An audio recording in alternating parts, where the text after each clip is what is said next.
بسم اللہ الرحمن الرحیم۔ السلام علیکم ورحمۃ اللہ وبرکاتہ۔ میرے عزیز بھائیوں اور بہنوں، آج میں آپ کے دلوں کے دروازے پر ایک ایسی بات رکھنے جا رہا ہوں جو اگر آپ نے زندگی میں اپنا لی تو یقین جانیں کہ آپ کی دنیا بھی بدل جائے گی اور آخرت بھی۔ یہ بات ہے اللہ کے ذکر کی برکت کے بارے میں۔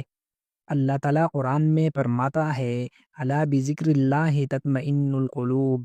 سنو، اللہ کے ذکر ہی سے دلوں کو سکون ملتا ہے۔ سورۃ الرعد آیت نمبر 28۔ بھائیو غور کریں، سکون دنیا کی سب سے بڑی دولت ہے، لیکن سکون کہاں ہے؟ قرآن کہتا ہے سکون صرف اللہ کے ذکر میں ہے۔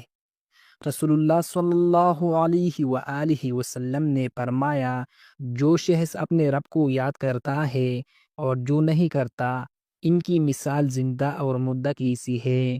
صحیح بخاری حدیث نمبر 6407۔ یعنی جو بندہ اللہ کو یاد کرتا ہے وہ زندہ دل والا ہے، اور جو یاد نہیں کرتا وہ گویا مردہ ہے۔ میرے بھائیوں، آج انسان بڑے بڑے ہسپتالوں میں سکون ڈھونڈ رہا ہے، نفسیاتی ڈاکٹرز کے پاس جا رہا ہے، نیند کی گولیاں کھا رہا ہے، لیکن پھر بھی دل بے چین ہے۔ کیوں؟ کیونکہ سکون دل کی غذا ہے، اور دل کی غذا اللہ کا ذکر ہے۔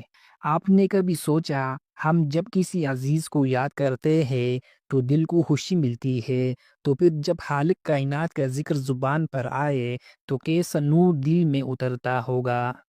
ایک واقعہ، حضرت ابو درداء رضی اللہ عنہ کے پاس ایک شخص آیا اور کہا، میرا دل سخت ہو گیا ہے، سکون نہیں ملتا۔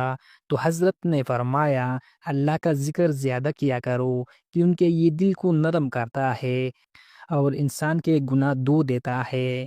اللہ تعالیٰ نے فرمایا، فاذکرونی اذکرکم، تم میرا ذکر کرو، میں تمہیں یاد کروں گا۔ سورۃ البقرہ آیات نمبر 152۔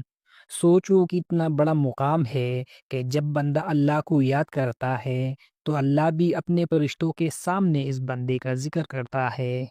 دنیاوی فائدہ، جو بندہ اللہ کا ذکر کرتا ہے، اللہ اس کے معاملات آسان فرما دیتا ہے، اس کے دل کو نور سے بھر دیتا ہے۔ جو مجالس اللہ کے ذکر سے خالی ہو، وہ قیامت کے دن حسرت و ندامت کا سبب ہوگی۔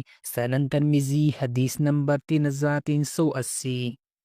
میرے بھائیوں اور بہنوں، ذکر اللہ کوئی مشکل چیز نہیں، صرف سبحان اللہ، الحمدللہ، لا الہ الا اللہ، اللہ اکبر، دل سے پڑھنا بھی ذکر ہے۔ چھوٹا سا عمل ہے، لیکن اس کی برکت اتنی بڑی ہے کہ انسان کی پوری زندگی بدل سکتی ہے۔ آج عہد کرے، اپنے دن کا کچھ حصہ اللہ کے ذکر کے لیے ضرور رکھے۔ یہی وہ نور ہے جو اندھیروں کو دور کرتا ہے۔